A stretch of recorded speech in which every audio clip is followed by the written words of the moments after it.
প্রিয় মুক্তিকামী ছাত্র জনতা, আমরা দেখতে পাচ্ছি যে আমাদের এই অভ্যুত্থান এবং বিপ্লবের পরেই দেশে অরাজকতা নাশকতা করছে ফ্যাসিস্ট এবং তাদের দোসররা।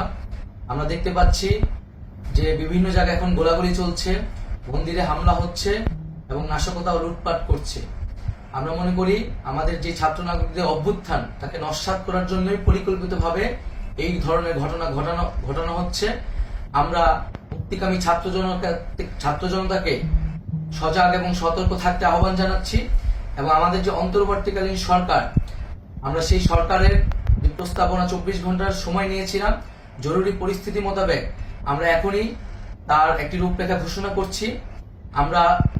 আমরা সিদ্ধান্ত নিয়েছি যে সর্বজন গ্রহণযোগ্য আন্তর্জাতিক খ্যাতিসম্পন্ন নোবেল পুরস্কার বিজয়ী ডক্টর মোহাম্মদ ইউনূসকে প্রধান উপদেষ্টা করে অন্তর্বর্তীকালীন সরকার গঠন করা হবে এবং ডক্টর মোহাম্মদ ইউনূসের সাথেও আমাদের কথা হয়েছে। তিনি ছাত্র জনতার আহ্বানে বাংলাদেশকে রক্ষা করতে এই গুরুদায়িত্ব নিতে সম্মত হয়েছে। আমরা সকালের মধ্যেই আমরা এই সরকার গঠনের প্রক্রিয়া দেখতে চাই।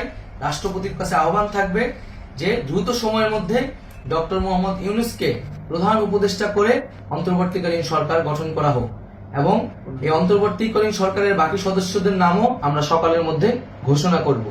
প্রিয় বন্ধুগণ, দেশে যে অরাজকতা চলছে, মানুষের জীবনের নিরাপত্তাহীনতা চলছে, সেজন্য আমরা রাষ্ট্রপতির কাছে আহ্বান জানাচ্ছি দেশে আইন শৃঙ্খলা পরিবেশ ফিরিয়ে আনার জন্য দ্রুত সময়ের মধ্যে কার্যকর ব্যবস্থা নিতে হবে এবং আইন শৃঙ্খলা বাহিনীকে সহযোগিতা করার জন্য মুক্তিকামী ছাত্র জনতাও রাজপথে থাকবে এবং অন্তর্বর্তীকালীন সরকার গঠন না হওয়া পর্যন্ত মুক্তিকামী ছাত্র জনতাকে রাজপথে থেকে তাদের যে অভ্যুত্থান, সেই অভ্যুত্থানকে রক্ষা করতে হবে।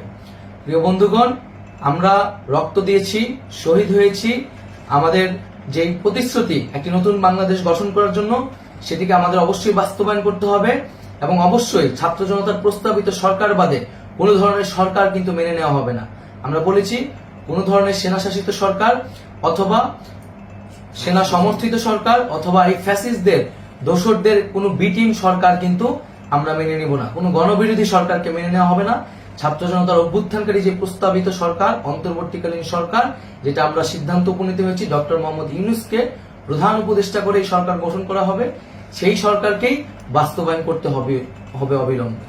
আগামীকাল সকাল থেকে সকলকে আহ্বান জানাচ্ছি রাজপথে থাকার জন্য এবং আমাদের যে সাম্প্রদায়িক সম্প্রীতি এবং রাষ্ট্রীয় সম্পদ রক্ষা কমিটির ঘোষণা হয়েছে বৈষম্যবিরোধী ছাত্র আন্দোলনের নেতৃত্বে, সকল পাড়ায় পাড়ায় এলাকায় এলাকায় সেই কমিটি পাহারায় থাকবে। আমাদের সংখ্যালঘু কমিউনিটিকে আমাদের রক্ষা করতে হবে, রাষ্ট্রীয় সম্পদ এবং এই দেশকে রক্ষা করতে হবে আমাদের।